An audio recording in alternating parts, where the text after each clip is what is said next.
por que facemos este maratón. A idea é buscar a conexión da Galicia territorial coa Galicia exterior,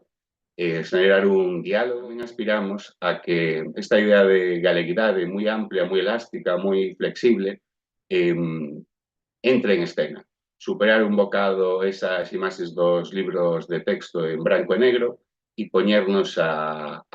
desde xa a poñer a Galicia no século XXI. Nese sentido, neste maratón, pois participará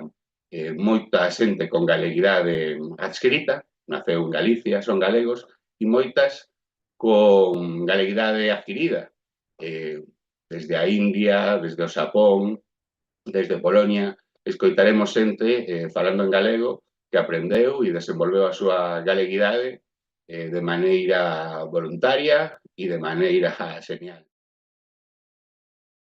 A verdade é que nunca te das conta do importante que é a túa terra ata que vas fora, e eu nunca supen de verdade o que significaba Morriña ata que empecei a vivir fora. Con ese sentimento de pérdida, de frustración, de botar de menos, pois creo que na condición de galego, na condición de chinés tamén. Consideramos que a lingua e a cultura ten que sobrevivir xunto con outras cousas que nos representan o país, me refiro tanto a economía, tanto a cultura.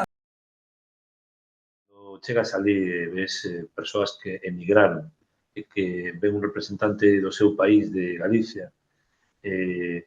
tan preto, pois ves que os sentimentos afloran, que os recordos tamén afloran, que a frustración de non estar na terra, esa frustración difícil que só se sentirá seguramente se un tivo a experiencia de emigrar, donde tua terra é originaria Galicia, pero tamén consideras a tua terra a que se deu a posibilidade de vivir, non? Esa dicotomía persoal, esa disfunción persoal non debe ser doado de levar. E cando hai un elemento tan representativo como un representante da tua provincia, o presidente da tua provincia, pois probablemente aflora máis que nunca, non? E, por tanto, é moi difícil. Tens que ser un monstro para non sensibilizarte a unha persoa de 90 anos que che recorda pois como se foi, por que se foi, quen lle quedou aló, que non volveu a ver a seus pais, ao mellor.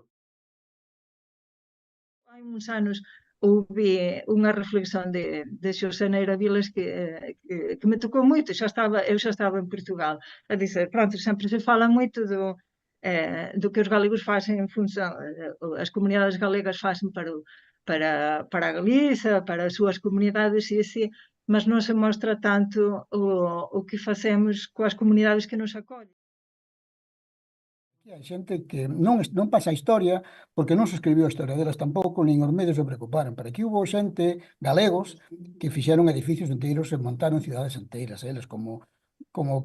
jefes de obra de baixo arriba. A experiência que tenho, por exemplo, nós tivemos agora a professora Felisa, que esteve a falar com os estudantes admiraram-se por causa da proximidade e perguntavam se estava a falar português, não estou a falar português, estou a falar galego. A galeguidade penso que se pode construir de moitas maneiras, todas super interesantes e válidas, como dicía Rui en un momento, todos somos galegos, só que temos maneiras se cadra distintas de construir esa galeguidade